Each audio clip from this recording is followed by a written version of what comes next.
जळगावमध्ये राष्ट्रीय महामार्गावर रास्ता रोको करण्यात आलाय। रस्त्यांवरील खड्ड्यांमुळे होणाऱ्या अपघाताच्या निषेधार्थ स्थानिकांनी आंदोलन केलंय। या आंदोलनामुळे मोठ्या प्रमाणात वाहतूक कोंडी झालेली आहे। वाहनांच्या लांबच लांब रांगा लागल्यात।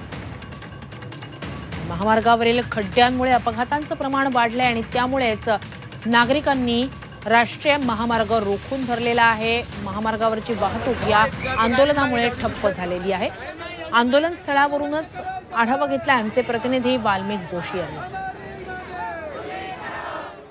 जिल्ह्यातील मुंबई नागपूर महामार्ग आज जाम झालेला आहे। माझ्या मागे आपण दृश्य बघू शकतो। याच ठिकाणी साधारण बघायला गेलं तर ट्रकांच्या वाहनांच्या भल्या मोठ्या रांगा लागलेल्या आहे। 2 दिवस पूर्वी याच ठिकाणी अपघात झालेला होता आणि अपघाताच्या माध्यमातून 2 लोकांना जीव गमवावा लागला होता। त्याच पार्श्वभूमीवर आज पुन्हा याच ठिकाणी द्वारकानगरजवळ अपघात झालेला आहे आणि याच ठिकाणी सर्वसामान्य लोकांनी याच ठिकाणी रास्ता रोको केलेला आहे। आम्हाला रस्त्याचं रुंदीकरण पाहिजे, बस हेच पाहिजे आम्हाला। असे जीव गेले नाही पाहिजे, स्पीड ब्रेकर पाहिजे।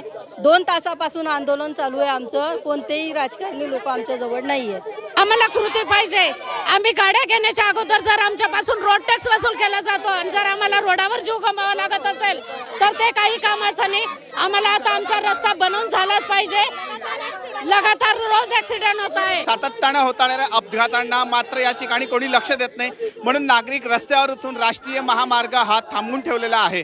आता तरी प्रशासन व नाही प्रशासनाने या ठिकाणी गांभीर्याने लक्ष द्यावा अशीच मागणी सर्वसामान्य नागरिकांच्या वतीने केली जात आहे। वाल्मिक जोशी, झी मीडिया, जळगाव।